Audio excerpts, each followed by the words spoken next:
corruption and the president of that country, no security, nothing.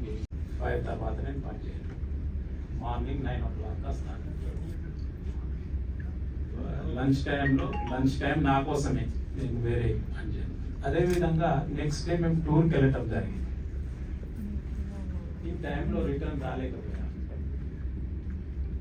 నేనన్నా vehicle తీసుకొని వెళ్ళిపోదాం రాత్రి అంటే, లేదు సార్ నైట్లో ట్రావెల్ చేయకూడదు అని చెప్పి వెహికల్ తీసుకెళ్ళాడు, పోలీస్ స్టేషన్లో పెట్టాడు. మేము ఇద్దరం కలిసి హోటల్ వెహికల్ కూడా మనం యూజ్ చేసుకోవాలి. అయితే వెహికల్ తీసుకెళ్ళి police station. So that is one important experience I had. That is one thing. Then అంటే కరప్షన్ అంటే ఏ విధంగా అంటే unless we show ourselves ఉంటుంది. దెన్ నెంబర్ 2, యూనివర్సిటీలో ఆఫ్ కోర్స్ మీకు తెలియంది కాదు, యూనివర్సిటీలో ఎన్ని ప్రాబ్లమ్స్ వస్తాయి, ఏంటి ఎన్ని ప్రెషర్స్ ఉంటాయి, ఏ విధంగా. సో రిక్రూట్మెంట్ వచ్చాది. ఈ ప్రెషర్స్తో మనం తట్టుకోగలుగుతామా లేదా అని చెప్పి they told us that nobody will come to you or we will put any pressure. That was one support. అంటే కరప్షన్ మనం కంట్రోల్ చేయాలంటే we need also support of the institutions. That is another. అందరికీ తెలిసిన విషయం ఏంటంటే political సమస్యలు బాగుంటాయి. అందులో మా జిల్లా నుంచి గౌరవనీయులు ఇంద్రకరణ్ రెడ్డి గారు మంత్రిగా ఉండేవారు. సో ఇప్పుడు సార్ చెప్పినట్టు ఏంటంటే రిక్రూట్మెంట్ మా దగ్గర కూడా ఆత్మ అనే ఒక స్కీమ్లో కూడా BTM ATMs రిక్రూట్మెంట్ చేయడం జరిగింది.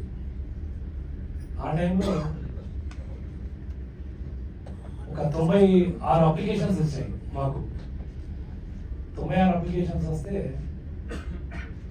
కొద్ది పరిస్థితి విచిత్రంగా ఉండే. అప్పుడు మా జిల్లా కలెక్టర్ గారు ప్రశాంతి గారు అప్పుడు మమ్మల్ని బాగా గైడ్ చేశారు. వాస్తవం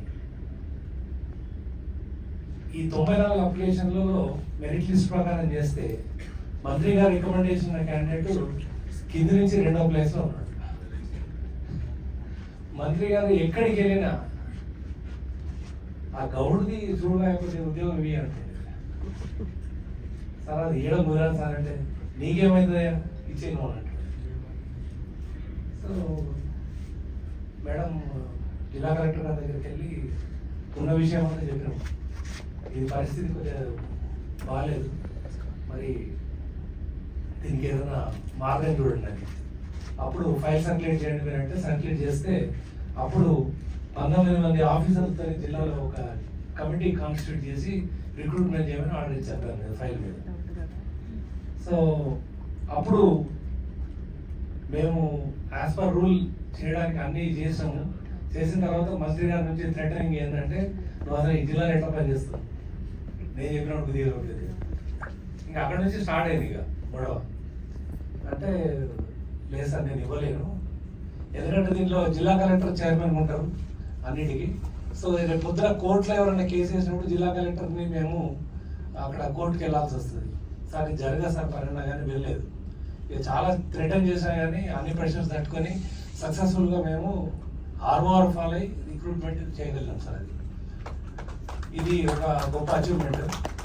ఇంకా దీని తర్వాత మంత్రి గారికి మాకు సంఘర్షణ మొదలైపోయింది ఆల్రెడీ అప్పటి నుంచి. సో ఇంకా అన్నిటికన్నా ముఖ్యం ఏంటంటే విత్తనాల సబ్సిడీ ఏదైతే పంపిణీ ఉంటుందో దీంట్లో చాలా ప్రెషర్స్ ఉంటాయి. సో మా గవర్నమెంట్ నుంచి జీవో ఇన్స్ట్రక్షన్ ఏముంటుందంటే 10 ఎకరాల నుంచి 10 సంవత్సరాల నుంచి ఇవ్వదంటారు. సోయాబీన్ చాలా పెద్ద పంట మాకు ఆంధ్రలో, సోయాబీన్ కాటన్.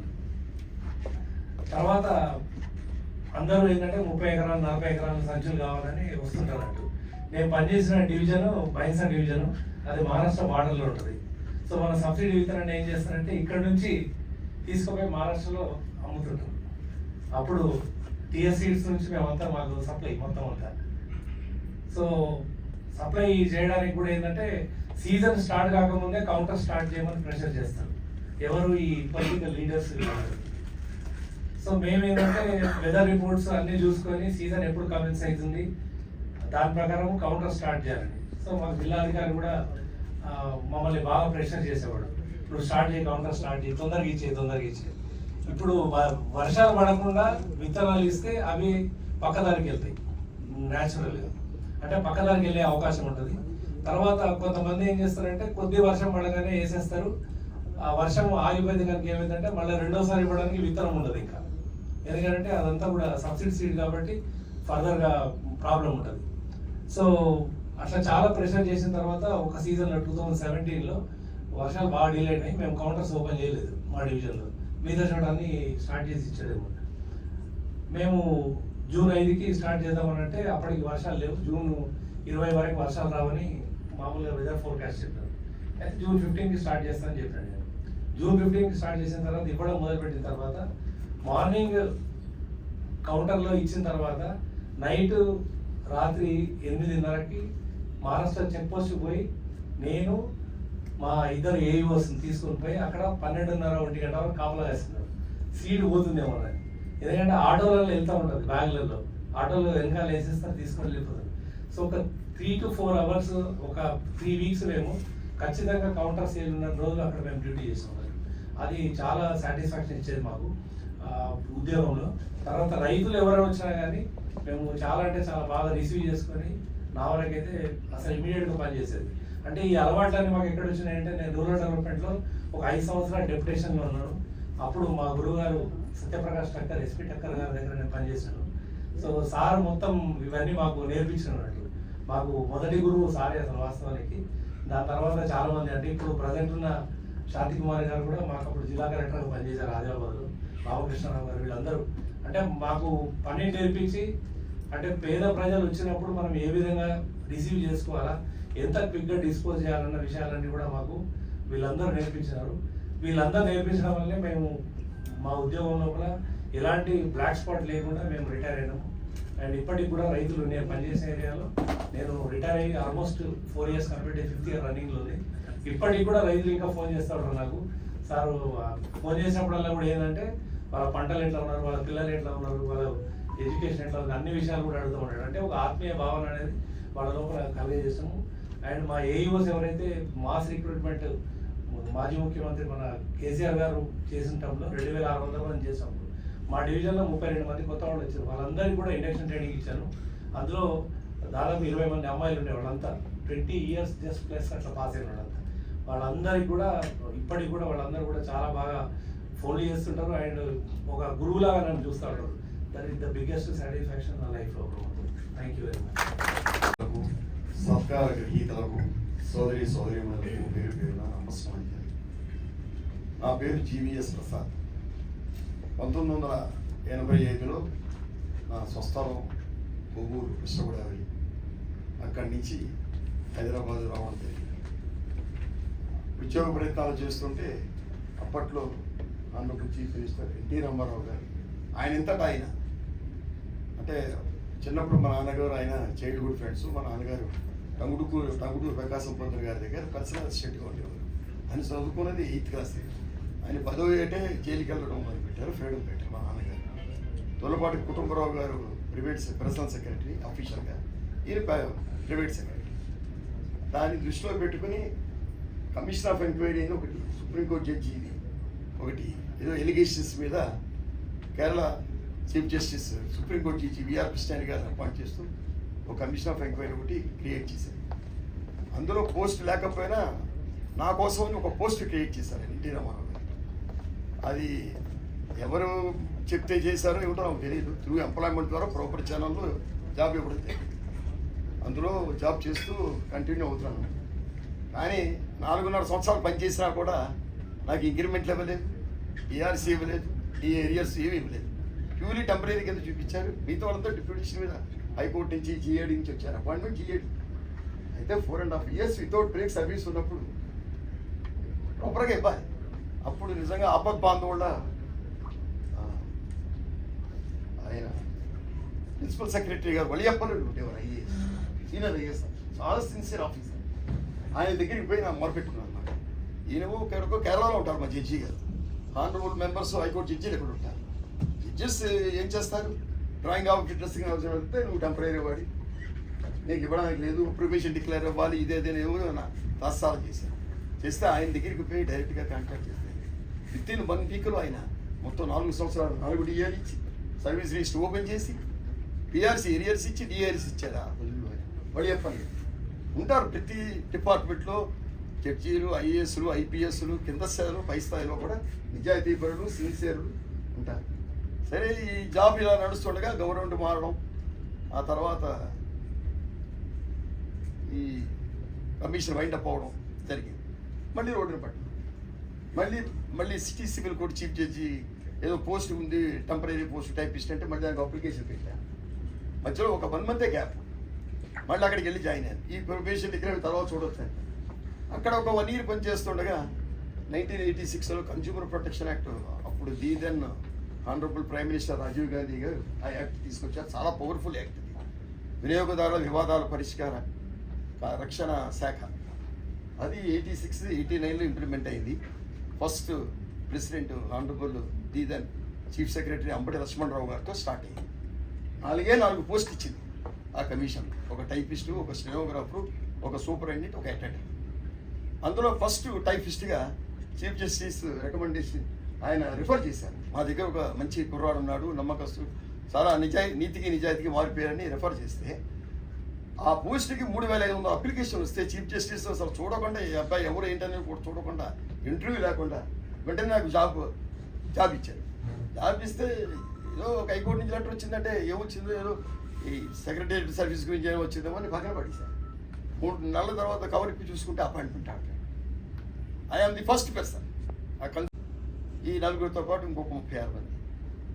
అలాగా 2016 దాకా సాఫ్ట్గా నడిచింది. నేను అక్కడ హైకోర్టులో చేరిన కొత్తలోనే 1 మంత్కే ఒకసారి క్యాజువల్గా క్యాంటీన్కి వెళ్ళి టీ తాగుతుంటే ఒక అడ్వకేట్, మన తోటి హైకోర్టు కొలీగ్ డిప్యూటీషన్ ఉన్నారు, ముట్టిందా అన్నాడు. ఇక ముట్టిందా అంటే నాకు ఆ భాష అర్థం అవుతుంది. ఎందుకంటే ఇక్కడ కమిషనర్ ఆఫ్ బ్యాంక్ ఒక ఆనరబుల్ చీఫ్ సుప్రీంకోర్టు నాకేం అలాంటివి తెలియదు కరప్షన్స్ గురించి. ముట్టిందా అంటే ఏంటి ముట్టడం ఏంటని ఆయన పంపించేశాక బయటకు వచ్చాక ఆ బెంచికలెట్ని అడిగా, ఏంటి ఏదో ముట్టిందా అంటుండే అడ్వకేట్ ఏంటి ఏంటి సంగతి ఏంటని అడిగా. వాళ్ళేమో మా దగ్గర పని చేస్తున్నందుకు మేము వారానికి ఒక రోజు టైపిస్ట్ 30 రూపాయలు, సూపరింటెండెంట్ 50 రూపాయలు ఇచ్చేవాడు. మేము పర్మనెంట్ ఎంప్లాయీస్. ముట్టిందా అంటే అందరికి తరఫున ఒకటి తీసుకుంటాడు మహానుభావుడు, పేరు చెప్పడం. అందులోంచి డిస్ట్రిబ్యూషన్ మాట, ఎటర్నరీకి 10 రూపాయలు, టైపిస్ట్కి 20 అంటే నాకు 20 మాట, ఇంకోటి స్టెనోగ్రాఫర్కి 30, సూపరింటెండెంట్ గారికి 50 రూపాయలు మాట. ఆ రోజుల్లో ఎప్పుడు 810 రూపాయలు చేతి వచ్చే రోజులు. ఏంటంటే వెంటనే ఇంకా నేను తెగించేశాను. ఉద్యోగం ఉంటే అవుతుంది, పోతే పోతుంది. ముందు ఎవడ అసలు తీసుకునేవాడు ఎవడని వెంటనే వాడిని పట్టుకొని, నువ్వు ఉద్యోగం ఉండాలంటే నువ్వేనా ఉండాలి, లేకపోతే నేనే ఉండాలి, నువ్వు మార్చుకో, నీ సంగతి నాకు అనవసరం. మా పేర్లు చెప్పి అందరి పేర్లు చెప్పి కరెక్ట్ చేయడం అనేది కరెక్ట్ కాదు. అప్పుడు ఈ కరప్షన్ అనేది ఇలా ఉంటుందా అనుకున్నాను, ఆ లాంగ్వేజ్. అలాగా అప్పటి నుంచి మచ్చలేని ఇలాగా నేను అక్కడ 28 సంవత్సరాలు పనిచేశాను. 10 మంది హైకోర్టు జడ్జీల దగ్గర, 15 మంది జిల్లా ఏమో 60 ఇవ్వడం. నా పక్క వాడికి 60 ఇచ్చారు 2014లో. 2016లో నాకు 58 రిటైర్మెంట్ ఇచ్చారు. చూడండి ఏమిటి తేడా. అతనేమో 1996లో వచ్చాడు మా డిపార్ట్మెంట్కి, ల్యాండ్ గ్రాబింగ్. సెక్రటేరియట్లో ఒక పిఆర్సీ కమిషనర్ 24 అవర్స్లో ఆ ప్రాబ్లం సాల్వ్ చేసి ఇంట్లో కూర్చోబెట్టి 10 లక్షల జీతం ఇచ్చారు సార్. చంద్రబాబు నాయుడు గారు నా పక్క వాడికి 60 ఏళ్ళు ఇచ్చాడు, నాకేమో 58 రిటైర్మెంట్ ఇచ్చాడు. నేను అలా చిత్తూరులో, రాజమండ్రిలో కొంతమందికి. అంటే ఆఫీస్ షిఫ్ట్ అవ్వలేదు, మేము అక్కడికి రాలేదు. ఎందుకంటే ఆఫీస్ షిఫ్ట్ అయితే, హెచ్ఓడి షిఫ్ట్ అయితే మేము వెళ్తాం. మాకు ఇల్లు లేదు, అక్కడ ఒక ఆఫీసు లేదు, బిల్డింగ్ లేదు, ఏమీ లేదు. ఎక్కడ కూర్చుంటాం. ఆ రోజు 2016లో నేను సెక్షన్ ఆఫీసర్, స్పెషల్ గేట్ ఆఫీసర్గా ఉన్నప్పుడు, స్కూటీ ఆఫీసర్గా ఉన్నప్పుడు నా జీతం 80,000. ఒక్కసారి రోడ్డుని పట్టేసేటప్పటికి 0. కరెక్ట్గా మా ఫాదరు 90 ఏళ్ళు, ఆయన హాస్పిటలైజ్ అయ్యారు. ఈ బైఫికేషన్లో అక్కడికి వెళ్ళవలసి వస్తుందని మా అబ్బాయి సాఫ్ట్వేర్ ఇంజనీర్ని 10 రోజులు డిప్యూట్ చేశాను హాస్పిటల్కి, రాజమండ్రి. డిప్యూట్ చేస్తే వాడు ఏదో 4 రోజులు ఎక్స్టెన్షన్ లీవ్ అడిగితే ఆ మేనేజర్, సాఫ్ట్వేర్ కంపెనీ మేనేజరు, ఏమయ్యా మీ నాన్నగారు వాళ్ళు చాలా పెద్ద ఫ్యామిలీ, 6 అన్నదమ్ములు, మీ బాబాయ్లు 5 ఉన్నారు కదా, నువ్వెందుకు మీ తాతగారికి సేవ చేయాలన్నాడు. అన్నందుకు వాడు వెంటనే విత్తిన 1 మంత్లో 1 వీక్లో మెయిల్ పెట్టించాడు. ఆ రోజు వాడి జాబ్ పోయింది, నా జాబ్ పోయిందండి. 80,000 రూపాయల జీతం వచ్చేవాడిది రోడ్లు పట్ట.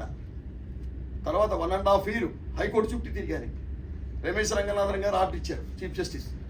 ఆర్డర్ ఇచ్చినాక కూడా నా అడ్వకేట్కి కాపీ ఇవ్వకుండా, నా పార్టీ పర్సన్ నాకు కాపీ ఇవ్వకుండా 4 నెలలు సతాయించారండి హైకోర్టు. ప్రతి చోట ఇదే. దీన్ని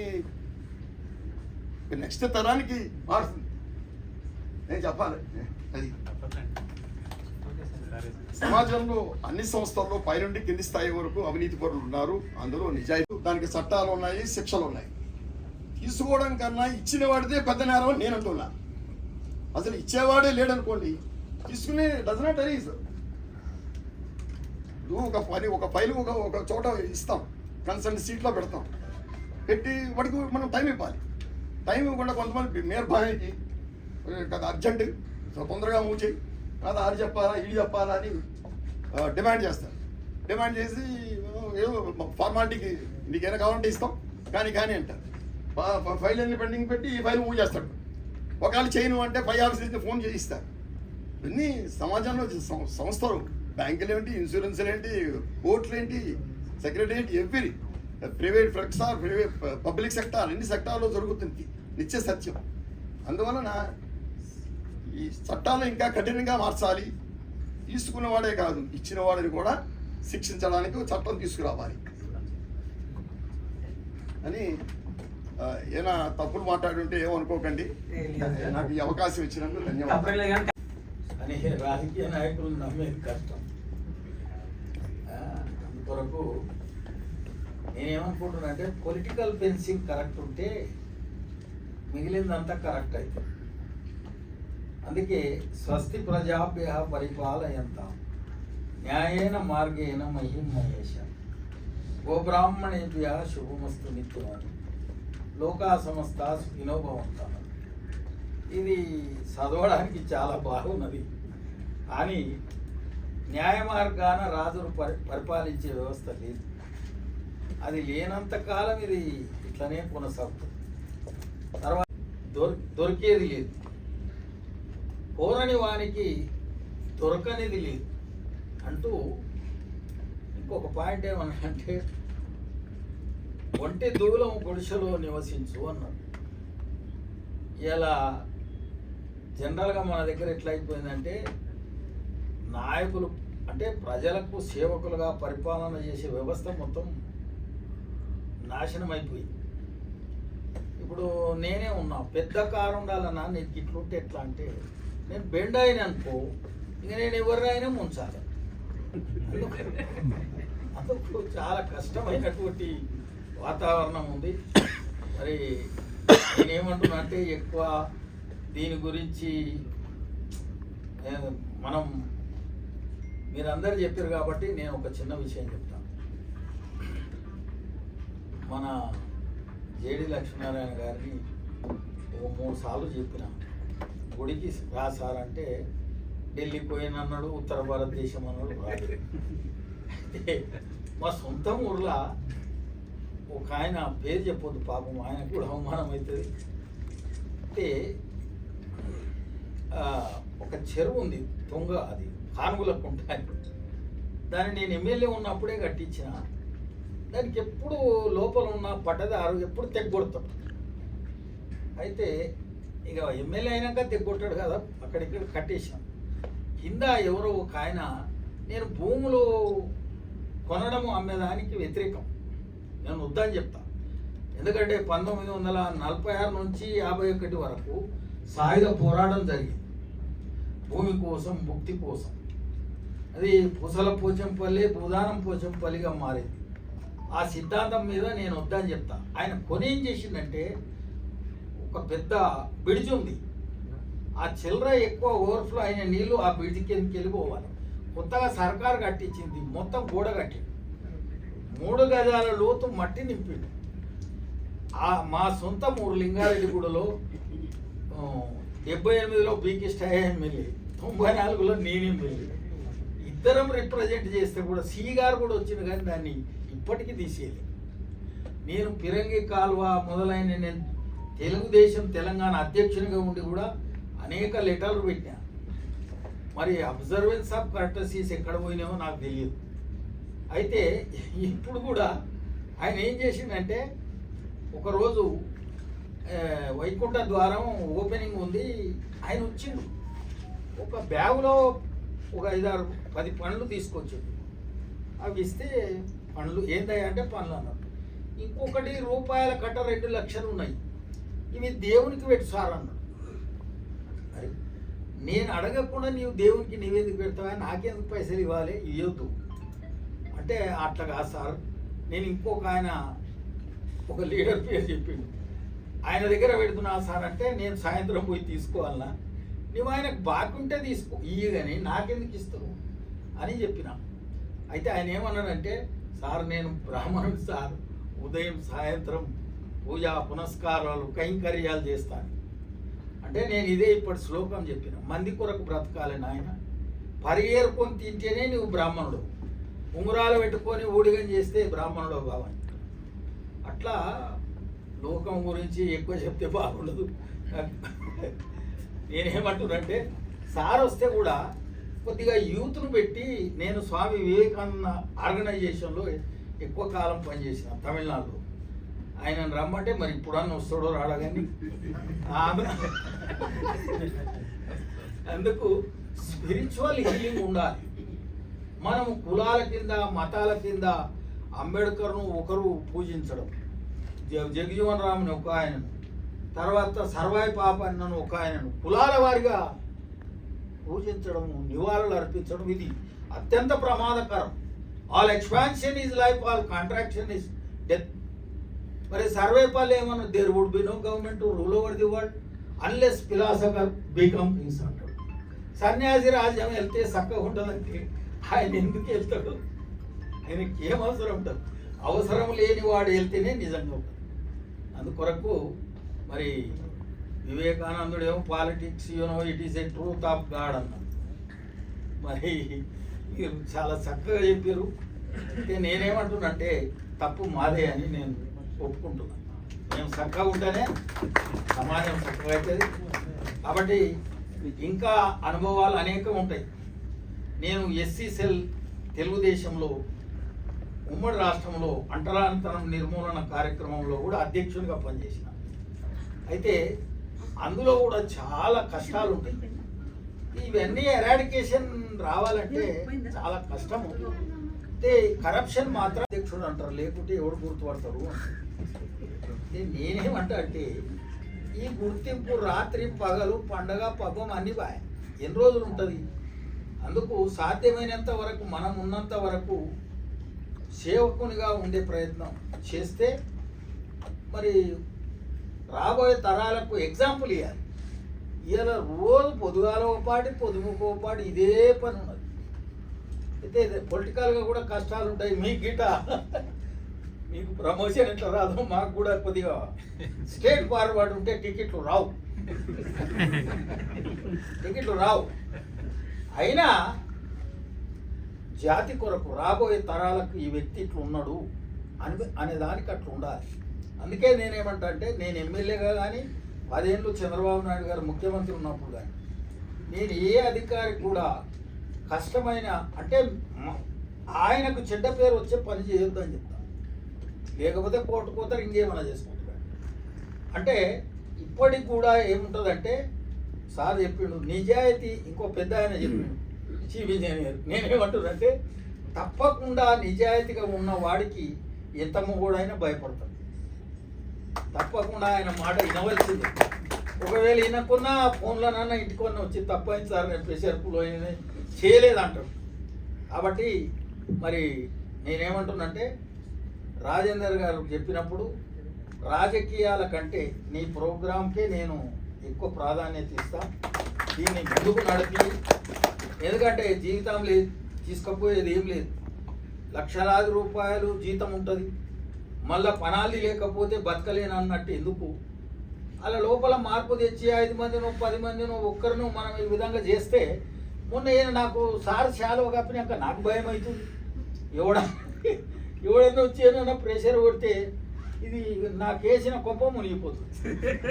అందుకు వీళ్ళని చూసి వేరేడు కూడా అయ్యో ఇట్లుంటే బాగా అని టేబుల్ కిందికి తీసుకునే బదులు డైరెక్ట్ తీసుకునే రోజు రాకుండా ఉంటుంది. అందుకొరకు ఇది మంచి కార్యక్రమం. ఇంకా ఈసారి మరి కొంతమంది ఎంత తీసుకునేవాడైనా చాలా మంచివాడు అట్లా తీసుకోవడానికి చెప్పు భయపడి ఇక బంద్ అవుతాడు. అట్లా ఉన్నది. కాబట్టి భవిష్యత్తులో రాజకీయాలలో కూడా మార్పు తేవాలంటే యువకుల నుంచే మార్పు రావాలి. అట్లా రాకపోతే చాలా కష్టం. మరి మన జీవిత లక్ష్యం కూడా నెరవేరదు. నేను పోలీసుల విషయంలో కూడా చూసినాము, రెవెన్యూల విషయం చూసినాం. ఒక మెజిస్ట్రేటు ఆర్డర్ ఇస్తే కూడా 2 నెలలకు ఇప్పటికీ అది పాస్ కాలేదు. అంటే రెవెన్యూలు ఆగిపోయింది. కాబట్టి మరి హైదరాబాదు సంస్థానంలో మాత్రం మరి చాలా కష్టాలు ఉన్నాయి. ఆక్రమణలు, చెరువులు, కుంటలు మొత్తం పోయినాయి. వాటి గురించి గట్టిగా మాట్లాడితే మరి అధికారికన్నా నష్టమవుతుంది, లేకుంటే పవర్లు ఉన్నాయని మళ్ళా గెలవడం అనేది కూడా వస్తుంది. ఇవన్నీ మరి సవరించుకుపోవాలంటే ఇది పనులు ఎన్ని ఉన్నాయో కానీ నాలుకలాక బతికయింది. అదేమంటారంటే బీదవాడ బుర్ర పెరగలేదని అంటే ఆశలు అధిక మాయ నలుసు పలికా. అందుకు మరి ఒగలవాడి జీవిస్తే ముందలిపోతాం, కఠినంగా మాట్లాడితే ఇంటికి పోతాం అన్నట్టుంది. ఈ కార్యక్రమం చాలా మంచిది. మరోసారి నేను జేడి లక్ష్మీనారాయణ గారిని నేను ఏమడుగుతున్నంటే గుడికి రావాలని, అదేవిధంగా స్వామి కార్యం స్వకార్యం కూడా ఉంటుందని కోరుకుంటూ సెలవు తీసుకుంటాను. లక్ష్మణ్ గారు చాలా బాగా మాట్లాడతారు. ఆయన మాటలు విందాం అందరం కలిసి. Congratulations to all the genuine people. మీరు ఉండడం వల్లే ఈ ప్రపంచం ఇంకా బ్యాలెన్స్గా ఉంది. Thank you for that. Thank you very much. సంవత్సరాలు పనిచేస్తున్నా, కనీసం 2 గంటలు మాట్లాడితే కానీ నా ఈగో సాటిస్ఫై. నా ఇంట్రడక్షన్ చెప్పేలా 2 నిమిషాలు అయిపోతుంది. బట్ సమయభావము ఎక్కువేం టైం తీసుకుని 2 నిమిషాలను క్లోజ్ చేస్తాం. అంటే ఒక్కొక్కరికి ఒక ఇండివిజువాలిటీ ఉంటుంది. సొసైటీని ఎట్లా మనం చూడాలని కోరుకుంటామో ఒక్కొక్కళ్ళ ఇండివిజువల్ పర్సెప్షన్ ఉంటుంది. నాకున్న ఆలోచన నేను మెల్లమెల్లగా ఇంప్లిమెంట్ చేస్తూ ఉంటాను. సో డ్యూటీలో ఉన్న కాన్స్టెంట్స్ను దాటుకుంటూ అప్పుడప్పుడు దాక్కుంటూ ప్రయత్నం చేస్తుంటాం. ఇంకొక 6-7 సంవత్సరాల సర్వీస్ ఉంది. 3 years బ్యాక్ ఒక అమ్మాయి పెళ్లి చేశాను. 2వ అమ్మాయి పెళ్లి డిసెంబర్లో కుదిర్చాను. ఇంకో చిన్న అమ్మాయి, ఆమె కూడా జాబ్ చేస్తుంది. మోస్ట్లీ నెక్స్ట్ ఇయర్ జాబ్ చేయొచ్చు. ఆ తర్వాత కుటుంబ బాధ్యతలు తీరిపోయి అనుకొని 2025 లేదా 26 తర్వాత రోజు ఈ రాజేంద్ర పల్నాడుతో ఇటువంటి కార్యక్రమాలు చేసుకుంటూ రోడ్ల మీద కనిపిస్తూ ఉంటాను. ఒక ఆల్మోస్ట్ 5 years సర్వీస్ ముందే బయటకు వద్దామని ఆలోచన.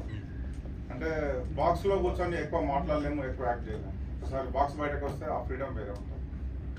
వితిన్ బాక్స్లో కూడా చేయొచ్చు, కానీ దాని నియమాలు, కొన్ని కట్టుబాట్లు, కొంచెం నోటికి కొంచెం దాన్ని ఏమంటారు ఫిల్టర్ ఉంటుంది. అప్పుడప్పుడు మైక్ దొరికితే ఆగేంత పరిస్థితి ఉంటుంది. సో నా పర్సెప్షన్ మోస్ట్లీ వేదిక పైన పెద్దలందరికీ తెలుసు కూడా. కానీ అంటే సొసైటీలో పనిచేసే టీం ఉంటుంది, గవర్నమెంట్లో కానీ ప్రైవేట్లో కానీ. ఒక 100 మంది పాపులేషన్ తీసుకుంటే టీచర్లు కానీ, డాక్టర్లు కానీ, లాయర్లు కానీ, లీడర్లు కానీ, ఒక రఫ్ ఫార్ములా నాకు అనిపిస్తుంటుంది. ఒక 15 మందిని తీసుకుందాం 100 మందిలో. వాళ్ళు అత్యంత నిజాయితీగా ఉంటారు. వాళ్ళకు రూల్ చెప్పొద్దు, డ్యూటీ చెప్పొద్దు. వాళ్ళ టైంకి వస్తారు, వాళ్ళు పని చేసుకుంటారు, వాళ్ళు ఎవరు క్వశ్చన్ చేయలేరు. సో వాళ్ళ గురించి మనం ఆలోచన చేయాలి. ఇంకొక 15 ఉంటారు, వాళ్ళు ఎవరు చెప్పినా పని వినరు, ఉల్టా నీతులు చెప్తారు, క్వశ్చన్లు వేస్తారు.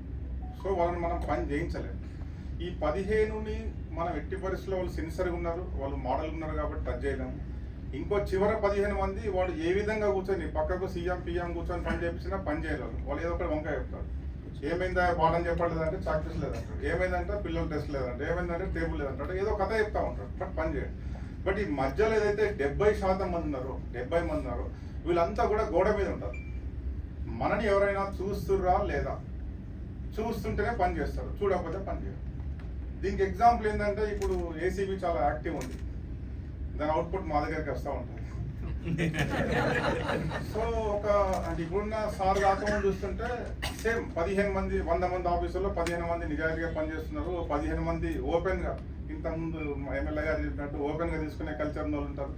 ఈ 70 మంది ఎవరు చూడట్లేదు, ఎవరు పట్టించుకోవట్లేదు అంటే మాత్రం వాళ్ళు సాహసం చేస్తారు. ఇప్పుడు నా అనుభవం కొద్దీ నేను చూస్తాను, ప్రతిరోజు ఒక మనం వార్తలు చూస్తానంటే ఇంతమంది ఉన్నారు కదా, నాయకులు కానీ ఎవరు కానీ అధికారులు కానీ, ఒక్క నాయకుడు అనే కానీ ఇది అన్యాయం అని అన్నోడు లేడు. ఇక్కడ ఒక వ్యక్తి తీసుకునే వాళ్ళ దగ్గర అన్నోడు ఎవరు లేడు. పోతే మళ్ళీ వాళ్ళకే భయపడుతున్నట్టే ఉంది. మరి ఇదే విధంగా చాలా డిపార్ట్మెంట్ రకరకాలు ఇది ఏంటంటే వాళ్ళైతే మాకు హక్కు లెక్కనే తీసుకుంటున్నారు అంతా దోపకమే. రుణాలు మాఫ్ అంటే ఇవన్నీ ఓన్లీ చార్టెడ్ లెక్క నా లెక్క ప్రకారం. నేను ఒక 30-40 సంవత్సరాల రైతుతో నేను అనుభవం కొద్ది మాట్లాడుతున్నా. చార్టెడ్ లెక్కనే ఇచ్చినట్టు, కానీ వెనుక నుంచి రక్తం తాగేది మాత్రం అది అందరికీ తెలిసే మళ్ళీ ఎవ్వరు కూడా ఏమనంటే వాళ్ళంతా రైతు కుటుంబాలకి వచ్చిన వాళ్ళు, అధికారులు కానీ నాయకులు కానీ. ఓన్లీ మాటల వరకే రైతులు ఏదైనా మాట్లాడుతుంటే ఎంత దోసుకున్నా కానీ అడిగేవాళ్ళు లేరు. ఇది కాకుండా నేను ఎరువుల విషయానికి వస్తే కూడా నేను చెప్తున్నా, మీ అందరికీ తెలుసు అనుకుంటా, కనీసం పేపర్లో కనీసం 2 పేజీలలో వచ్చింది మిశ్రమ ఎరువులని. అంత బ్రహ్మాండంగా వచ్చి నెలకు ఒక 100 కోట్ల పైన మట్టి అంటే ఇదే పెద్ద పెద్ద కంపెనీల రేషియోలో ఒకటే 3, 10 ఏళ్ళు, 20 ఏళ్ళు అంటే అలా లైసెన్స్ ఇచ్చారన్నట్టు. అవి వచ్చి మొత్తం 100 కోట్లు తెలంగాణ అమ్ముడు పోతున్నాయి అన్నా కానీ పేపర్లో వచ్చినా కానీ అందరి పేర్లు, ఎవరెవరి పేర్లు, దాంట్లో ఏమున్నది, రైతులకు పరోక్షంగా ఎంత నష్టపోతుందని వచ్చినా కానీ ఒక్క నాయకుడు కానీ ఎవ్వరు కానీ దాని గురించి మా డిపార్ట్మెంట్లో కింద నుంచి పైదాకా తెలిసి ఏమి యాక్షన్ లేదు, ఏమి లేదు. కొన్ని రైతు ఎవరు నష్టపోతారంటే తెలిసిన రైతు అటువంటి ఎరువులు తీసుకుంటారు. ఎవరు తీసుకుంటే చిన్న రైతు తీసుకుంటారు. అమాయకుడు చిన్న రైతు అనుకున్నాను, ఆయనకు ఒక 10 రూపాయలు తక్కువ కదా అదే బాగుంటుంది అనుకుంటారు. తెలితే అందులో ఏముందని ఆయనకు తెలియదు. ఆర్థికంగా లోపం ఉంటుంది, అవగాహన లోపం ఉంటుంది, ఇవన్నీ ఉంటాయి కనుక చిన్న రైతులు నష్టపోతున్నారు. మరి బయట వ్యవస్థలు మనం చూసినట్టయితే ప్రతి వ్యవస్థలో ఏంటంటే ఆ చిన్న రైతులకు సంబంధించిన పురాణ వాళ్ళు, పెద్ద పెద్ద నాయకులు ఉంటారు, అన్ని అధికారులు ఉంటారు, అందరు ఉంటారు. ఎవ్వరు కానీ మళ్ళీ ఈ పేపర్లో చూసిన తర్వాత కూడా ఎందుకు ఇంత అన్యాయం అని కనీసం అడిగిన వాళ్ళు కూడా లేరు. అటువంటి వాళ్ళు ఇవన్నీ బయట పెడితే ఇంటికోవడం కూడా కష్టం అనుకుంటారు, పెరిగి ఇంటికి పెడుతున్నాడు. ఇట్లా ఇంతగా వచ్చిన తర్వాత కూడా అది ఇంకా మన ఇక్కడి పేపర్లే వచ్చింది అనుకోండి, పెద్ద 2 పేజీలు వచ్చిన తర్వాత కూడా ఎవరూ లేదు అంటే మేధావులు అడుగుతలేరు, వీళ్ళు అడుగుతలేరు, ప్రెస్లో పెద్దగా వేరే దగ్గర వస్తలేదు. ఈవెన్ అయితే కోర్టు అన్న కానీ జోక్యం తీసుకుంటే అని అటువంటి వస్తుంది అనుకున్నా కానీ అది ఎవరు కూడా జోక్యం తీసుకోలేదు. ఇదంతా ఏంటంటే ఇక ఒక దురదృష్టం అనుకోవాలి రైతుకు. ఇది వచ్చే తరానికి మాత్రం ఇప్పుడు రైతులు ఏంటంటే మనం ఇక్కడ 60% ఉందన్నది ఇప్పటికి 20-30% వరకు వస్తుంది. ఇంకా పార్ట్ టైం చేసే వాళ్ళే ఉన్నారు. లాస్ట్కి ఏంటంటే రైతులు కూడా పరోక్షంగా మనం చంపినట్టే. మన ఊరికే ఉన్న వాళ్ళని కూడా చూసుకుంటేనే అన్నట్టు నాకేమైతే లేదు కానీ అంటున్నా కానీ అది వచ్చే తరానికి మాత్రం ఇంకా భయంకరం ఉంటుంది. మీరు ఎగ్జాంపుల్ చూస్తారు, మీకు టమాటా పంట మంటలేదు అంటేనే ఎంతో పెద్ద అనుకున్నారు కదా, గవర్నమెంట్ సబ్సిడీ ఇస్తా అన్నది. అంటే ఒక టమాటా కొరకే ఎప్పుడో ఒకసారి వాడడానికి ఏంటంటే రేపు ఈ ఆహార ధాన్యాలు ఉత్పత్తి అయిపోయి రైతు అనేటువంటి పక్కకు పోయాలంటే ఇక భవిష్యత్ తరానికి ఏముంటుందో మనం గమనించవచ్చు. ఇది మాత్రం ఏంటంటే నేనేదో నాకు చెప్పడానికి కూడా చెప్తలేను. నేను ప్రత్యక్షంగా రైతు దగ్గర ఉండి రకరకాల కార్యక్రమాలు పెట్టి ఈవెన్ అవినీతికి వ్యతిరేకంగా కూడా ఒక మండలంలో కూడా మొత్తం ఊరు అన్ని గ్రామాలకి వెళ్ళి వచ్చి ధర్నా 2 గంటలు చేసిన తర్వాత కూడా పేపర్లు వచ్చిన తర్వాత ఒక్క కలెక్టర్ కానీ ఎవ్వరు కానీ అది అంతే ఆ రైతుకు మన కర్మ అనుకున్నారు తప్ప ఒక్కరు కూడా జవాబు ఇచ్చడం లేదు. ఇక అంతకన్నా అన్యాయం ఏమైనా ఉంటుంది అంటే ఇంత ఘోరంగా జరిగిన తర్వాత కూడా ఇంత దోపిడీ జరుగుతున్నది. రోజు పత్రికలో 1 లక్ష రూపాయలు, 5 లక్షలు, 1 పక్షాలు అన్న చూస్తున్నాడు కదా. ఒక్క మంత్రి కానీ సంబంధించిన కానీ వాళ్ళు కానీ వీళ్ళు కానీ దాని గురించి నోరెత్తారు. ఏంటంటే ఇది చట్టం మారుస్తాం, ఇవన్నీ చట్టం ఏంటంటే ఈ 2 రోజులు చుట్టాలు అయిపోతాయి లాస్ట్. మరి కనీసం రైతులను రక్షించే పోతే మాత్రం మన అందరం తిండి లేకపోతే బతకలేం కదా. మరి లాస్ట్ పని మర్చిపోతున్నాం మనం. అందుకోసం కనీసం రైతు గురించి కొద్దిగా ఆలోచన చేయండి. ఎక్కడన్నా కానీ ఈ అన్యాయం గురించి కొద్దిగా మాట్లాడితే కనీసం వారిని బతికించడం అయితే మరి ఏంటంటే ఒక అవకాశంగా నేను తీసుకుని చేయడం జరిగింది. మరి ఇప్పుడు దీంట్లో కూడా మీ అందరినీ మన అధికారులు సెలెక్ట్ చేసుకొని కొద్దిమంది నాకు డైరెక్ట్ పరిచయం ఉండొచ్చు, ఇంకా స్టేట్ లెవెల్ కూడా పనిచేశాను కనుక కొద్దిమంది విలేకరుల పరిచయం అందరితో సంబంధాలు పెట్టుకొని పరోక్షంగా కూడా మీ అటువంటి అందరినీ గుర్తించి మరి ఇటువంటి సంబంధాలు మరి పిలవడం జరిగింది. మరి నేను అన్నీ కూడా మీ వేరే విధంగా అనుకోకుండా ఎవరి విధంగా కోపంతో కాదు, నిజంగా అయితే రైతు నేను వాళ్ళ ప్రేమను కానీ వాళ్ళ గుణాన్ని నేను చూస్తే కనుక ఈ యొక్క మరి ఇవన్నీ బయట పెట్టాలని నేను చెప్పడం జరుగుతుంది. ఫస్ట్ యూత్ ఫర్ యాక్షన్ వాళ్ళు ఈ సబ్జెక్టు మీద మాట్లాడడం అనేది చాలా మంచి విషయము. నేను వాళ్ళకి ధన్యవాదాలు చెప్తున్నాను సొసైటీ తరఫు నుంచి, సమాజం తరఫు నుంచి. I also appreciate them. అట్లాగే ఈరోజు అవార్డు తీసుకున్నటువంటి అవార్డు గ్రహీతలకు కూడా శుభాకాంక్షలు, కంగ్రాచులేషన్స్. సో నేను 2 మాటలు చెప్తాను. ఒకటి ఏంటంటే మూల కారణము, 2వది పరిష్కార మార్గం. ఎందుకంటే ఇది వేరుగా కాబట్టి ఈ అవినీతికి సంబంధించి ఇందాక ఎక్స్ఎమ్మెల్యే గారు నరసింహ గారు చెప్పారు. మూల కారణము రాజకీయ నాయకులు, రాజకీయ వ్యవస్థ ప్రస్తుతానికి ఉన్నది. కానీ చాలామంది అంటుంటారు డెమోక్రసీ అనేది it is a mockery, so ఇది ఇక్కడ ఇట్లాగే ఉంటుంది, కరప్షన్ ఇట్లాగే ఉంటుంది అంతా కూడా. బట్ స్టిల్ డెమోక్రసీని మనము హక్ చేసుకోవాల్సిందే. This is the kind of price we have to pay, అంతే, ఇంకా వేరే ఏం లేదు. ఎందుకంటే ఇంతకంటే ఇంకా వేరేవి రాజరికాలు కానీ కమ్యూనిజం కానీ ఇంకా చాలా డేంజరస్, అది ఇంకా ఎక్కువ భయంకరమైన కరప్షన్ ఉంటుంది. This is okay. కానీ బట్ ఎవరు దీన్ని సరిచేయాలి? ఎవరు సరి చేయాలి? బయట నుంచి వచ్చి ఎవరైనా సరి చేస్తారా? ఎవరు చెప్పండి మీరు, ఎవరు సరి చేయాలి? అంతా కూడా అందరికి అర్థమైంది ఇది బాగలేదు, సంథింగ్ ఇస్ టెరిబుల్లీ రాంగ్, ఎక్కడ చూసినా కరప్షన్ కనబడుతుంది, అసలు మనం ఇట్లా ఉండాల్సింది కాదు, చాలా బ్రహ్మాండంగా టాప్ 10 కంట్రీస్లో ఉండాల్సింది, బట్ ఈరోజు 200 కంట్రీలలో 134 ర్యాంక్ వచ్చింది, మనకి ఈ ర్యాంక్ ఇంకా దరిద్రంగా తయారవుతుంది, ఇంకా మంచి కాదు. బట్ ఎవరు దీనికి కారణం? ఎవరు సెట్ చేయాలి? ఇష్యూ ఏంటంటే మనమే. సో కానీ ఎవరు మాట్లాడుతున్నాము? సో ఎక్కడైనా మన ప్రాబ్లం ఉంటే డబ్బులు ఇచ్చి పని చేయించుకుంటున్నాం. సో ఇందాక ఎవరో ఒక ఏం చెప్పారు, డబ్బులు ఇచ్చడం అనేది తప్పని. అట్లా కూడా అనలేము మనం, ఎందుకంటే everybody is forced to give. So అంత ఈజీ కాదు డబ్బులు ఇవ్వకుండా పని కావడం అనేది, అంత కాదు. సో ఇది ఇష్యూ ఏంటంటే ఈ పాలకులు అంటాం కదా మనం, రాజకీయ నాయకులు పాలకులు అనుకుంటే కరప్షన్ కంటైన్ చేయొచ్చు, తగ్గించవచ్చు. వెరీ సింపుల్ లాజిక్ అనమాట. కానీ వాళ్ళు అనుకుంటున్నారా? So that's issue. ఎందుకంటే వాళ్ళు కూడా అందులో భాగమయ్యారు. సో అందుకనే బికాజ్ వాళ్ళు అందులో ఉండాలంటే వాళ్ళు కరప్షన్ చేయాలి, వాళ్ళు జనాలను కరప్షన్ చేయించాలి, ఓటర్స్ని కరప్షన్ చేయించాలి. So this is the basic ఇది కదా. కానీ మనలాంటి వాళ్ళని అడుగుతూ ఉండాలి. ఒక మంచి లేటెస్ట్ ఎగ్జాంపుల్ ఏంటంటే హైడ్రా మొదలు పెట్టారు. ఇప్పుడు వాళ్ళు అనుకున్నా కానీ దాన్ని ఆపడానికి లేదు. ఎందుకు? బికాజ్ ప్రజలందరూ అప్రిషియేట్ చేస్తున్నారు. సో అందుకని దాన్ని వెనకపోవడానికి లేదు. సో ఈ ప్రజలు అనే వాళ్ళు ముందుకు రావాలి, బాగా మాట్లాడుతూ ఉండాలి ఎప్పటికప్పుడు. సో దయచేసి ఇక్కడ ఉన్న 40-50 మంది అన్నా కానీ ఈ చిన్న మెసేజ్ తీసుకొని వెళ్ళండి. మీకు కనబడే కరప్షన్ క్వశ్చన్ చేయండి. నిన్న మాకు ఒక ఇష్యూ వచ్చింది. ఉస్మాన్ యూనివర్సిటీలో ఒక ప్రొఫెసర్ గారు, ఒక ఆవిడ గారు పిహెచ్డి ప్రదానం చేయాలంటే 20,000 రూపాయల పట్టుచీర వాడటానికి. సో దాన్ని ఎట్లా డీల్ చేయాలి మనం అనేది ఇష్యూ. అంటే ఇలాంటి చాలా ఉంటాయి. కానీ పర్చేజ్ చేస్తుంది ఆమె. పాపం పిల్లలు పిహెచ్డి పిల్లలు డబ్బులు ఎక్కడ నుంచి వస్తాయండి?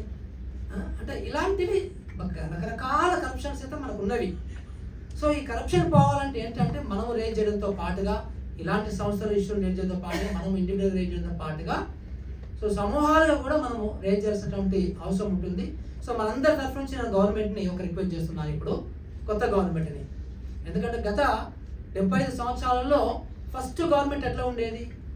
1940s, 50s అంటే వెళ్తూ ఉంటే ఈ కరప్షన్ అనేది ఇంకా దారుణంగా అవుతుంది. సో గత 10 సంవత్సరాలు చూసాం ఎంత భయంకరంగా కరప్షన్ జరిగిందో. అంతకంటే ముందు గవర్నమెంట్లో కూడా కరప్షన్ ఉండేది. బట్ గత 10 సంవత్సరాల కరప్షన్ మరీ అట్లా 4 ఇంతలు పెరిగింది అది. సో నేను అంటాను, ఈ కొత్త గవర్నమెంట్ మనం రిక్వెస్ట్ చేయాల్సింది ఏంటంటే, బాబు దయచేసి మీరు ఎవరైతే కరప్షన్ మూలకారులు మీ రాజకీయ నాయకులు ఏమో కానీ, సో మీ సహాయంతో కానీ లేకపోతే రాజకీయ నాయకుల అండతో కానీ ఈ పెద్ద బ్యూరోక్రాట్స్, ఈ పెద్ద హెచ్ఓడీలు ఎవరైతే ఉన్నారో, కనీసం మనకు తెలుసు ఇప్పుడు ఒక మోస్ట్ కరప్ట్ ఆఫీసర్స్ ఎవరంటే అలాంటి వాళ్ళని కానీ ఇక్కడ ఉన్నటువంటి వీళ్ళందరినీ కూడా కార్యకర్తలు కూడా చెప్పారు. ఒక 2 ఐఏఎస్ ఆఫీసర్లను రిమూవ్ చేయండి, బాబు డిస్మిస్ చేయండి. ఒక 2 నెలలు మీరు ఎంక్వైరీ చేస్తే దొరికిపోతారు. ఒక 2 ఐపీఎస్ ఆఫీసర్లను డిస్మిస్ చేయండి, దొరికిపోతారు. మీకు ఎవరైనా తెలియదు, తెలుసుకుని అందరికీ కూడా. ఒక 10 మంది హెచ్ఓడీలని పట్టుకొని డిస్మిస్ చేయండి. సో అందరూ భయపడతారు. ఇందాక చెప్పినటువంటి ఆ మిడిల్ 70 ఏదైతే ఉందో, ఆ మిడిల్ 70ని మనం కంట్రోల్ చేస్తే వ్యవస్థ కంట్రోల్ అవుతుంది. ఆ మిడిల్ 70ని మనం కంట్రోల్ చేయాలి అంటే భయం అనేది ఒకటి ఉండాలి. అంటే వ్యవస్థలో బాగా మంచిగా పనిచేస్తూ ఉంటే రివార్డ్స్ ఇవ్వాల్సిందే, చెడ్డగా పనిచేస్తుంటే పనిష్మెంట్ చూడాల్సిందే. కానీ పనిష్మెంట్ కనబడలేదు మనకి ఎక్కడ కూడా. సో ఇందాక శివకుమార్ గారు చెప్పారు, ఈ మధ్య కాలంలో మళ్ళీ ఏసీబీ రేట్స్ ఎక్కువైనవి అనేది. బట్ గత 10 సంవత్సరాల్లో ఏసీబీ రేట్స్ ఉన్నా కానీ అరెస్ట్ చేయొద్దని చెప్పేసి ఆ గవర్నమెంట్ చెప్పింది. ఆ 1 మంత్ది నాకు ఈ మధ్య ఒక ఆఫీసర్ అంటుండే, అబ్బా పాత గవర్నమెంట్ ఎంత మంచిగా ఉండేదండి, అసలు కరప్షన్ అనేది పని బాగా చేయండి, కరప్షన్ అయినా పర్లేదు అంటోడు అని పచ్చిగా ఓపెన్గా మాట్లాడుకుంటున్నారు కదా. సో ఈ సొల్యూషన్ ఏంటంటే పనిష్మెంట్స్ ఉండాలి, రివార్డ్స్ ఉండాలి. రెండోది ఏంటంటే ఈ ఇంటరాక్షన్, అఫీషియల్స్ ఇంటరాక్షన్ అనేది తగ్గించాలి బాగా. అంటే ఐటీని బాగా భయంకరంగా వాడాలి. సో ఫస్ట్ థింగ్ ఏంటంటే సమాచారం మొత్తం కూడా పబ్లిక్ డొమైన్లో పెట్టాలి. గత 10 సంవత్సరాలలో కనీసం జీవోలను కూడా పబ్లిక్ డొమైన్లో పెట్టాయి, ఉన్న పబ్లిక్ డొమైన్ తీసిపడేస్తారు. సో సమాచారం ఎంత ప్రజలకి ఎంత అందుబాటులో ఉంటే అంత మంచి చేయడానికి అవకాశం ఉంటుంది. సో అందుకని మనం ప్రభుత్వాలని అడుగుతుండాలి ఎప్పటికప్పుడు. సో ఒక గవర్నమెంట్ ఒక జీవోలే కాదు, ప్రతి సమాచారము. ఉదాహరణకి రైతు బంధు ఉంది, రైతు బంధు మీరు 65 లక్షల ఫార్మర్స్కి ఇచ్చారంటున్నారు. 60 లక్షల ఫార్మర్స్ పేర్లు పెట్టండి. అసలు ఎవరు ఫార్మర్ కాదో చెప్దాం. అంటే ఎందుకు మాట్లాడుతున్నా అంటే మీకు తెలియని విషయం ఏంటంటే, రైతు బంధులో 28,000 కోట్ల రూపాయలు 3 సంవత్సరాల్లో ఆ పాత మహానుభావులు అట్లా వెదజల్లిండి ఎవరికంటే రైతులు కాని వాళ్ళకి. అదే 28,000 కోట్లతో ఎంత బ్రహ్మాండంగా మనము సమాజాన్ని మనం ఇంకా బాగా చేసుకునే వాళ్ళము, మంచి స్కూల్ కట్టేవాళ్ళం, మంచి ఆసుపత్రి కట్టేవాళ్ళం కదా. సో ఇలాంటివి మనము మాట్లాడుతుండాలి. సో ఒక మురళి సారు, ఒక జేడి సారు, ఒక రాజేందరు, సో ఇట్లా కాదు కదా, సరిపోదు ఇది, సరిపోదు. కానీ మీరు అందరూ ఏమనుకుంటారంటే ఎవరో ఒక హీరో వస్తాడు, ఆయనే ఫైటింగ్ చేస్తాడు, మనం బయట చూసి ఎంజాయ్ చేద్దాము అనే ఒక మైండ్ సెట్లో ఉన్నారు అందరం కూడా. ఇది కరెక్ట్ కాదు. ఇప్పుడు హైడ్రా మన రంగరాజు కొలగొడుతుంటే మనందరికి చాలా సంతోషంగా ఉంది, సినిమా చూసినంత ఆనందంగా ఉంది. కానీ బట్ మనం మాత్రం క్వశ్చన్ చేయం. అంటే మనకు కనీసము ఒక సమాచారం తెలిస్తే కూడా మన ఇంటి పక్కనే అదే ఇంటి పక్కన ఉన్న చెరువులో జరిగింది అంటే మీరు రంగరాజు గారు చెప్పరు, మరి మనకెందుకులే అని దాంట్లో ఈ మనకెందుకులే అనే ఏదైతే మనస్తత్వం ఉందో దయచేసి దీన్ని వినాలండి. సో ఈ రూమ్లో ఉన్న వాళ్ళందరూ కూడా కనీసం మీరు ఒక 5-10 మంది అన్న యాక్టివ్స్ కండి. కనీసం మనం అందరము మనం రెస్పాన్సిబిలిటీస్ అయిపోయినవి. సో హ్యాపీగా మనం అందరం రిటైర్ కూడా అయిపోయినాం. సో పిల్లలు సెటిల్ అయిపోయినాం. కనీసం ఇప్పుడైనా కానీ నాకు మొన్న ఎవరో చెప్పారు 60 సంవత్సరాలు దాటినటువంటి యువకులను పట్టుకోవాలి అని సమాజాన్ని బాగు చేయాలంటే. సో మామూలు యువకులు పని కాదు న్యాచురల్గా, బట్ 60 సంవత్సరాలు దాటిన యువకులు ఉన్నారు మనకి ఇప్పుడు బాగా, చాలా మంచిగా ఉన్నారు అందరూ కూడా. వాళ్ళకి అందరికి అర్థమవుతుంటుంది, వాళ్ళు భయపడరు కూడా. కానీ భయపడని వాళ్ళు కూడా బయటకు రావడం లేదు. విచిత్రం ఏంటంటే సో ఇది ఏంటనేది ఒక ఇనర్షియా ఉంది. ఆ ఇనర్షియాని వీడి మనం బయటకు వస్తే, సో ఓపెన్గా మాట్లాడగలిగితే అయితే ఎంతో కొంత మార్పు అనేది జరుగుతుంది అనమాట. So again congratulate Rajendra and his team youth for action. Thank you very much.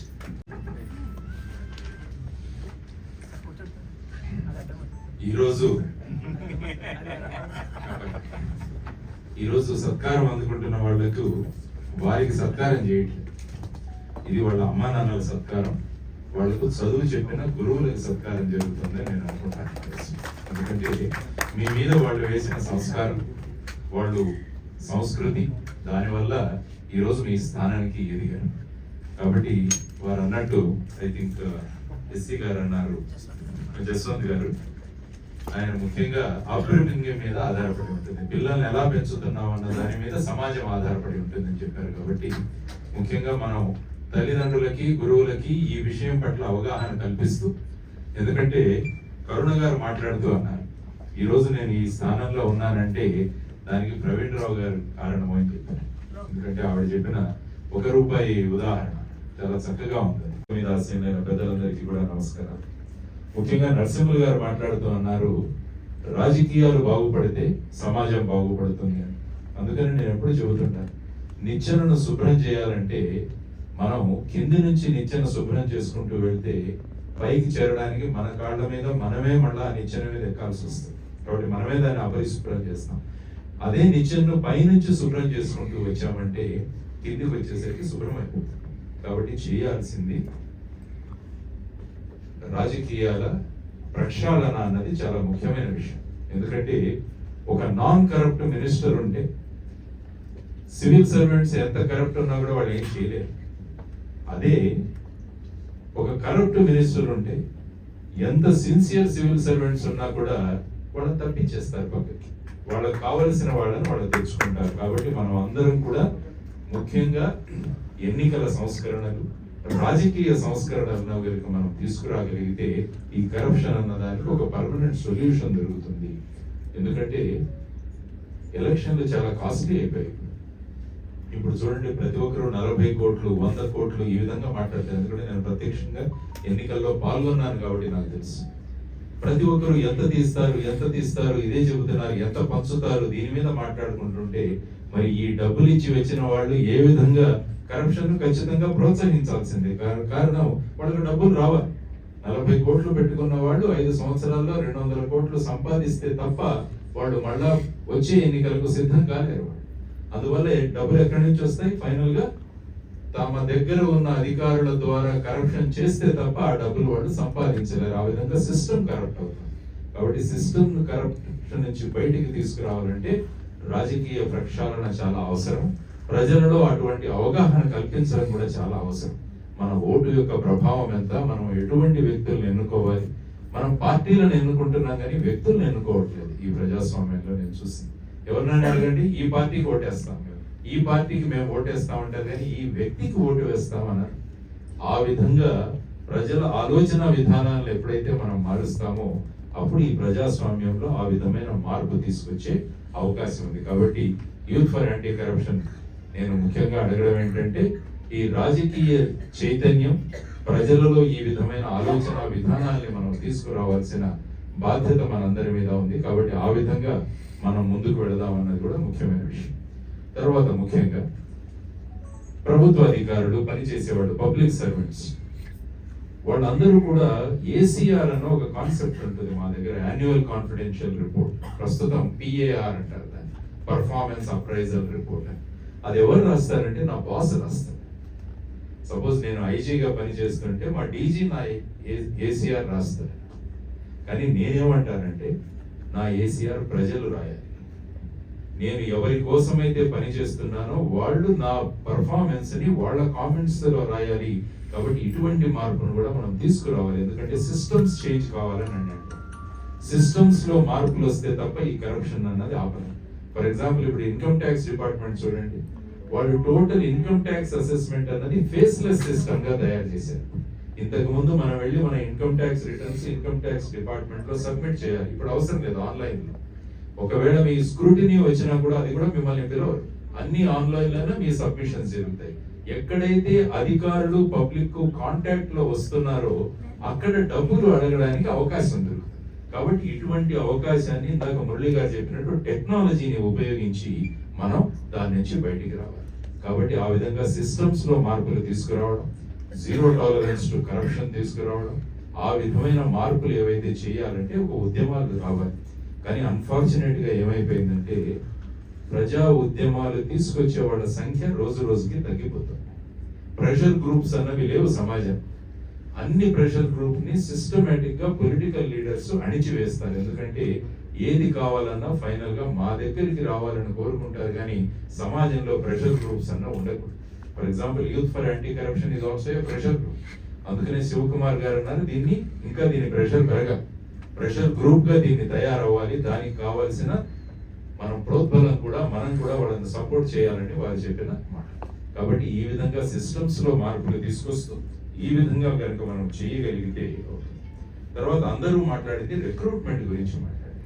చాలా మంది వక్తలు ఈ రోజు మాట్లాడిన వాళ్ళంతా కూడా, ఇంక్లూడింగ్ గురుగారు ప్రవీణ్ రావు గారు కూడా మాట్లాడారు. ఈ రిక్రూట్మెంట్ అనేసరికి ఒక భయం, ఎందుకంటే ప్రెషర్ వస్తుంది, వీళ్ళని తీసుకోండి వాళ్ళని తీసుకోండి. ఇప్పుడు చూస్తుంటే దేశంలో ఎక్కడ చూసినా కూడా పేపర్ లీకేజ్ ఇవన్నీ కూడా ఎందుకు జరుగుతున్నారంటే ఎలాగో ఒకలాగా ఆ సిస్టమ్ లో మనం ఎంటర్ అయిపోతే సరిపోతుంది, మన జీవితం బాగుంటుందన్న ధోరణిలో ఏ స్థాయికైనా 20 లక్షలు 30 లక్షల నుంచి క్వశ్చన్ పేపర్లు కొనుక్కునేవాళ్ళు, ఎగ్జామినేషన్ రాస్తున్నప్పుడు కూడా అవకతవకలు చేసేవాళ్ళు, ఎగ్జామినేషన్ తర్వాత ఇంటర్వ్యూస్ లో అవకతవకలు చేసేవాళ్ళు. ఈ విధంగా అనేక సంఘటనలు జరుగుతున్న సందర్భంలో రిక్రూట్మెంట్ అన్నది చాలా ముఖ్యమైన విషయం. కాబట్టి అనేక మంది అనేక అనుభవాలు వాళ్ళు చెప్పారు. కాబట్టి ఈ రిక్రూట్మెంట్ సందర్భంగా కూడా నేను కూడా మహారాష్ట్రలో పనిచేస్తున్నప్పుడు అనేక అనుభవాలు. కాబట్టి నేనేం చేసేవాడిని అంటే రిక్రూట్మెంట్ మొదలైన దగ్గర నుంచి ఫైనల్ లిస్ట్ వేసే వరకు ఇంటికి వెళ్ళేవాడిని కాదు. నేను అక్కడే టెంట్ వేసుకున్నాను. వారు చెప్పినట్టు ఇందాక ప్రవీణ్ రావు గారు చెప్పారు, సెలెక్ట్ కాని వ్యక్తి చెప్పగలగాలి నాలో లోపం ఉన్నందువల్ల నేను సెలెక్ట్ అవ్వలేదు, కానీ ప్రొసీజర్ బ్రహ్మాండంగా ఉందని వాళ్ళు ఎప్పుడైతే సర్టిఫికేట్ ఇస్తారో అప్పుడు ఆ రిక్రూట్మెంట్ కి ఒక వాల్యూ ఉంటుంది. ఆ విధంగా రిక్రూట్మెంట్ అయిన వాడు ఎప్పుడైనా నేను మహారాష్ట్రకి వెళ్ళినట్టు చెప్తారు, సార్ మీరు రిక్రూట్ చేసిన వాడిని సార్ నేను అంటే. ఆ పద్ధతి కనుక పారదర్శకంగా ఉంటే నిజాయితీ అన్నది వాళ్ళలో వస్తుంది అనమాట. అంటే నేను నిజాయితీగా సెలెక్ట్ అయ్యాను కాబట్టి నేను కూడా నిజాయితీగా వ్యవహరించాలని వాళ్ళందరూ అనుకుంటారు. కాబట్టి రిక్రూట్మెంట్ అనేది చాలా ముఖ్యమైన విషయం. ఈ దృష్టిలో కూడా యూత్ ఫర్ యాంటీ కరప్షన్ వాళ్ళు రిక్రూట్మెంట్ సిస్టమ్స్ గురించి కూడా ఏదైనా సిస్టమ్ తయారు చేయగలమా అన్నది కూడా రాయగలగాలి. అంటే పబ్లిక్ బాడీస్ కూడా అందులో రిప్రజెంటెడ్ అవ్వాలి. ఏదైనా రిక్రూట్మెంట్ జరుగుతున్నప్పుడు అధికారులు కలిసి ఒక కమిటీ ఉంటుంది. నేనేమంటానంటే ప్రతి దాంట్లో కూడా పబ్లిక్ ని ఇన్వాల్వ్ చేయాలి, థర్డ్ పర్సన్స్ అన్న వాళ్ళు ఉండాలి, ఇండిపెండెంట్ ఆడిట్ జరగాలి. ఇవన్నీ జరిగితే తప్ప ఏమవుతుందంటే సిస్టమ్స్ లో మార్పులు రావు. ఫర్ ఎగ్జాంపుల్ మొన్న విశాఖపట్నం దగ్గర ఒక బ్లాస్ట్ జరిగింది, ఒక 18 మంది చనిపోయారు. ఆ తర్వాత ఎవరు వెళ్ళి ఆడిట్ చేస్తారు? అక్కడ ఆడిట్ చేసేవాళ్ళు ఎవరు? మళ్ళా ప్రభుత్వ అధికారి.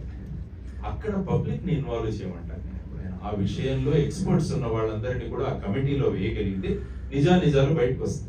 ఫర్ ఎగ్జాంపుల్ న్యూస్ వీడియో IIITలో విష ప్రయోగం ఈ ఫుడ్ పాయిజనింగ్ జరిగింది, 1000 మంది విద్యార్థులు వాళ్ళు హాస్పిటల్లో అడ్మిట్ అవ్వాల్సి వచ్చింది. ఇప్పుడు మళ్ళా ఎవరు వెళ్తారు? కమిటీ గవర్నమెంట్ లో ఉన్న వాళ్ళే వెళ్తారు ఫైనల్. అలా కాదు, యాక్చువల్గా యూ ఇన్వాల్వ్ పీపుల్. ఆ విధంగా చేస్తే ఏమవుతుందంటే ఇంతకు ముందు శివకుమార్ గారు చెప్పినట్టు ఆ భయం అన్నది మొదలవుతుంది, అందులో నిజాయితీ అన్నది మొదలవుతుంది. కాబట్టి యూత్ ఫర్ యాంటీ కరప్షన్ వారు ఈ విధమైన విషయాలు తీసుకొని మనం ముందుకు వెళ్ళగలిగితే ఖచ్చితంగా మార్పు వస్తుందని నేను అనుకుంటాను. కానీ మీరందరూ కూడా మీ పరిధిలో మీరు గొప్ప ప్రయత్నమే చేశారు.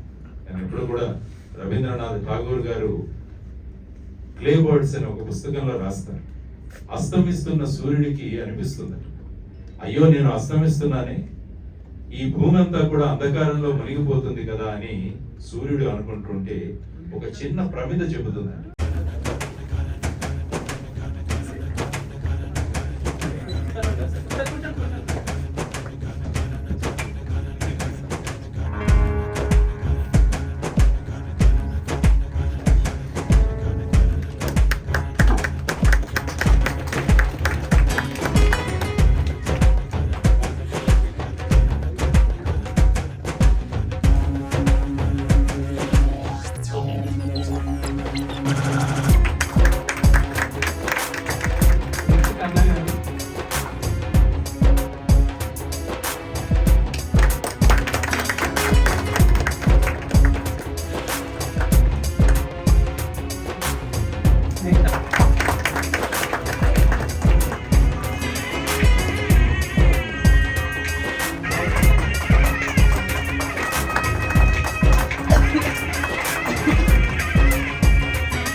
ఈ మీడియా ద్వారా నేను రిక్వెస్ట్ చేసేది ఏంటంటే ఇలాంటి సంస్థలకి దయచేసి స్పాన్సర్షిప్ చేయడానికి ముందుకు రండి.